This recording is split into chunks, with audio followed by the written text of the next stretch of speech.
صباح الفل، ازيكم؟ عاملين ايه؟ فيديو جديد النهارده. استعدتوا للتمارين ولا لسه؟ احنا اهو بنجهز عشان هننزل سباحه. اللي متابعني عارف ان عمر بينزل سباحه بقاله سنتين الحمد لله. عندنا يعني بطل هنا في البيت الحمد لله، اللهم بارك. فهو خلاص يعني بيعوم كويس. بس اللي لسه هنبدأ معاهم السنه دي التوأم لينا ولارا. فاحنا اول حاجه سالتهم هم عايزين ايه، لان عمر بيتدرب تنس وسباحه، هم دول الرياضتين اللي تقريبا يعني هم بيشوفوهم طول الوقت وسالتهم يختاروا. فهم اختاروا سباحه. فلما اختاروا سباحه فقلنا خلاص نجهز للسباحه. جبت لهم اول حاجه 3 شنط اللي انتوا شايفينهم دول، حلوين قوي، وجايباهم للنادي يعني او للتمارين. بدأنا بقى نهيئهم نفسيا. انا مش مع ان انا مثلا هنزل ابني سباحة او هنزله تنس او هنزله اي رياضة انا اللي بختارها وانا اللي بقرر، لا، لازم الطفل يكون هو اللي مختار وهو اللي حابب عشان يبقى مهيئ نفسيا وحابب الموضوع. تاني حاجة لازم يبقى عنده خلفية هو هيروح يحصل ايه وهيعمل ايه عشان ما يتخضش، يعني ما ناخدوش من البيت هوب يلاقي نفسه في البسين. لان انا لما كنت بودي عمر كنت بشوف مهازل بصراحة، وكنت اشوف ولاد بيبقى عندها هستيريا وعياط وخوف ومامتهم قاعدة والكابتن يقول لها لا خليه وهو هيتعود. انا ضد الفكرة دي خالص، كل واحد حر وكل واحد ليه رأيه. بس انا رأيي ان انا لازم ابني يبقى مهيئ نفسيا، عارف هو رايح هيعمل ايه. من ضمن الحاجات اللي بحضرها نفسيا للموضوع ده ان انا اقعد احضر اخلي ابني يحضر معايا الحاجات بتاعت اذا كانت مدرسة اذا كانت تمرين، الحاجات اللي هيعملها عشان يهيئ نفسه نفسيا ان هو رايح. فهو ده اللي انا عملته مع لنا ولارا، وهو ده اللي هوريه لكم دلوقتي. لنا ولارا جبنا لهم الشنط وجبنا لهم المايوهات والبونيه والنضاره وكل الحاجات عشان هم هينزلوا سباحه، وبقوا الحمد لله لحد دلوقتي هم متحمسين جدا للموضوع. ربنا يسهل بقى اول يوم ان شاء الله، اول ما ننزل برضه هبقى اوريكم ايه الاخبار. بس انا عايزه اقول لكم ان التحضيرات والتهيئه النفسيه للطفل قبل ما يعمل اي حاجه جديده عليه، حتى حضانه اي حاجه مدرسه، بتفرق جدا جدا جدا في يعني في استقباله للموضوع في اول حاجه. فهم عايزين هم اللي يوريكم حاجتهم بنفسهم النهارده. فعمر اول واحد هيبدا معاكم اهو.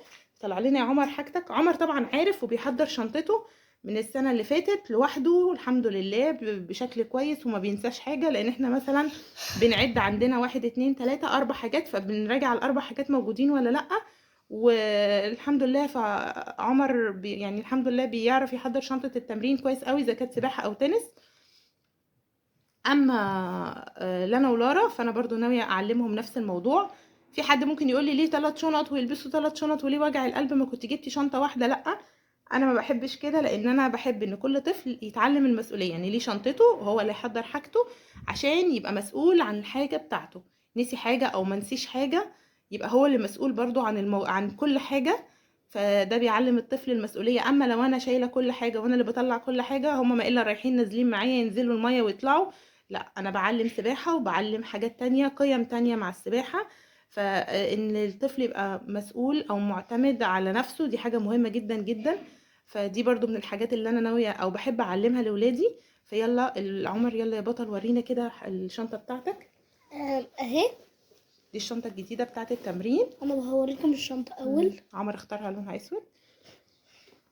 يلا، هي شنطة عادية فيها سوستة كبيرة وسوستة صغيرة. وعشان بس اللي ياخد باله في جيب هنا.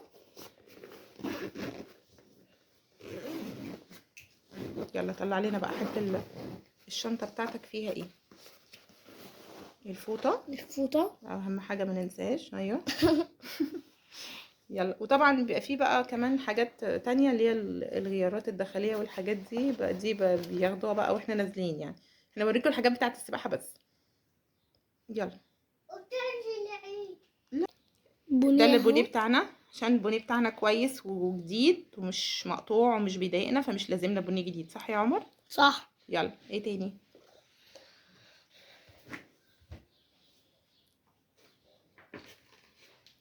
هات. هنا الضرب. ودي نضاره برضو.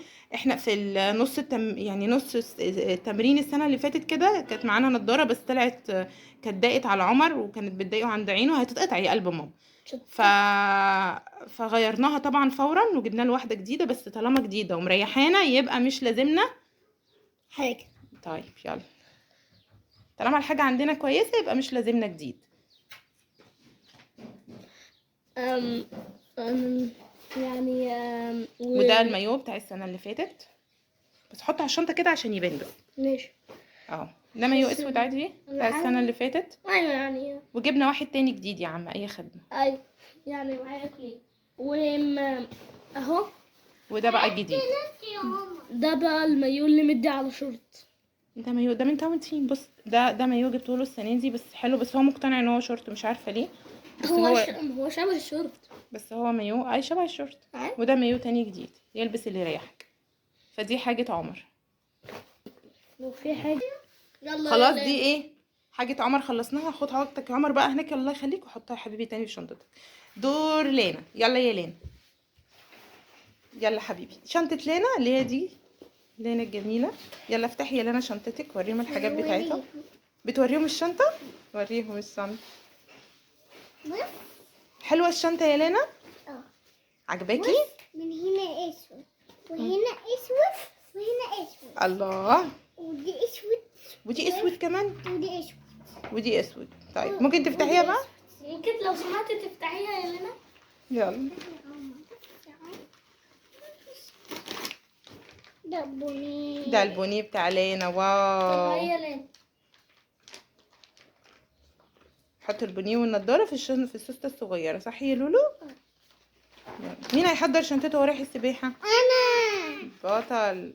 مش لازم نقلبه يا ماما، ما بيتقلبش البونيه.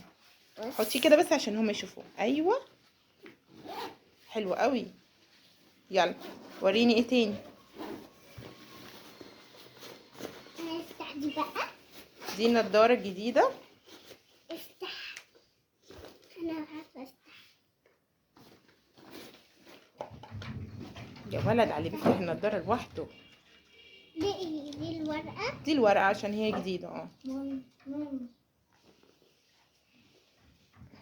شو دي النضاره. واو. احنا اصلا المايو بتاعنا لونه يلو، فجايبين كل حاجه لونها يلو. ممكن بس هتوريه عمر كده بس، قرب النضاره. شكرا. دي النضاره زي بتاعت عمر بالظبط، بس بص موديل شكل تاني يعني. بص. انا جربت نفس الماركه دي لعمر، كانت حلوه. دي بتاعت الويل. ودي بتاعت الودن. انت طلعتي بتاعت الودن. طيب شكرا. نحطها. عشان تحطيها هعيط. طيب ما ماشي. بحبهاش نفكي. طيب ما بتحطها ما بحبهاش في الكيس هتضيع يا لول. طب خلاص هنشيل الحاجه بعدين، نوريهم بعدين نشيل الحاجه. يلا زي عمر كده. حطيها. وريني بقى المايو، طلعي لي المايو. حطيها عند البنيه يلا. يلا حبيبتي طلعي المايو. مش لازم. ها ما نمسكش السوستين، سوسته واحده عشان يطلع. ايوه برافو. ايه ده، وفوطه كمان، شطوره. دي اللي فوطه. دي الفوطه عشان لما نطلع من البسين ايه نلفها علينا ننشف نفسنا، صح؟ ده البني. ده البونيه يا شيخ. ده البونيه ده هتلبسيه في دماغك. ها وريني بس، وريني. حطيه هنا عشان انا اوريه لهم. استني. اهي ده المايو اهو. ده المايو بتاع الصغنن وده بلو يلو. ودي الشنطه الجديده. حاجتنا كلها جديده عشان احنا اول مره نجيب سباحه، بس نروح سباحه، صح؟ شافوها من جوه والله. الله. لكن بعد كده لو مش لازمنا مش هنجيب، صح؟ يلا. شكرا يا لينا، حاجتي الجميله يا لينا. هتروحي السباحه؟ هتتعلمي تعومي في الميه؟ مين اللي هيدربك سباحه؟ كابتن مين؟ ياسمين. شطور. يلا حط استني ما تشغليهوش. يلا اخر واحده لولي حبيبي. يلا يا لولي تعالي. بصوا هنا بلاك، هنا بلاك طبعا. هنا بلاك طبعا، برضو لازم طبعا يبقى بلاك. بلاك بلاك ايوه بلاك برضو. بصوا ايوه كده كده تاني مره كل حاجه. يلا بلاك برضو. وريني بقى الشنطه، وريني الحاجات اللي في الشنطه.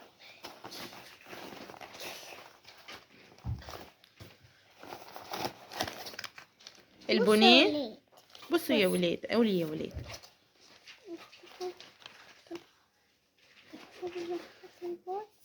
طلعي لنا البونيه بقى يلا. طلع اهو. الله. بس بربط بيبلبط. البونيه بيبلبط ولا انت اللي هتبلبطي؟ فاكره ايه الفكره انكم تفتحوه، بس ماشي. لا مش هنلبسه، احنا هنوريه لهم بس. حطيه بقى كده. الله، ده البونيه اللي هنلبسه في شعرنا صح؟ يلا ايه تاني؟ حلي النضارة. افتح لك النضاره، حاضر. عايزه انا اساعدك؟ حاضر. يلا. الله،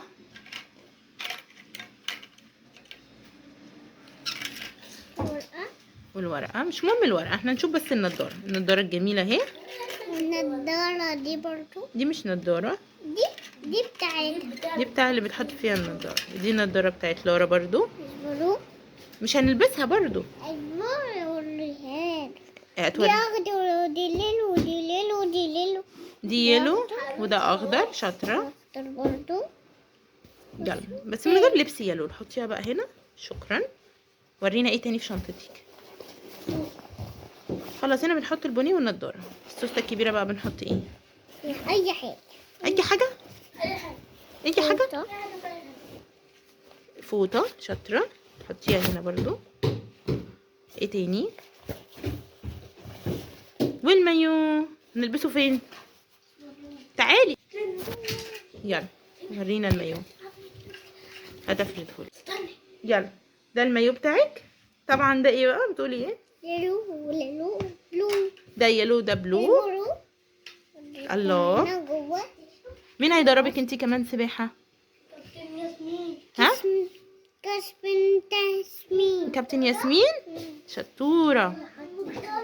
مبسوطة انك هتدربي سباحة؟ هيا لولو. لولو مبسوطة انك هتدربي سباحة؟ ماما في بتاعها. وده عمر بقى البورد بتاعه. احتمال ان شاء الله نستخدمه باذن الله مع لنا ولارا السنه دي. انا هجيب يعني هخلي بتاع عمر لان انا ناويه اخلي في يعني الميعاد بتاع عمر، وبعد ما عمر يطلع يبقى ميعاد لنا ولارا. مش هقدر انزل الثلاثه مع بعض عشان انا بتبقى عيني عليهم. عمر بيعرف يعوم ما شاء الله عليه وبيعوم في الغريق، بس قلب الام ما اقدرش، يعني لازم ابقى عيني على عمر. فاخلي مثلا عمر مثلا من 4 ل5، يبقى البنات من 5 ل6، بحيث ابقى اخلص عمر البسه وبعد كده انزل لنا ورارة باذن الله. هبقى اقول لكم عملنا ايه ان شاء الله اول يوم سباحه، وحبينا بس نوريكم حاجه السباحه بتاعتنا، واقول لكم ازاي ان انتوا لو بتبداوا مع اولادكم رياضه جديده او اي حاجه جديده تهيئوهم نفسيا ازاي ان هم يروحوا او يبداوا اول مره، لان هي الانطباع الاولاني عند الاطفال بيفرق كتير. واشوفكم في فيديو جديد قريب ان شاء الله. سلام عليكم.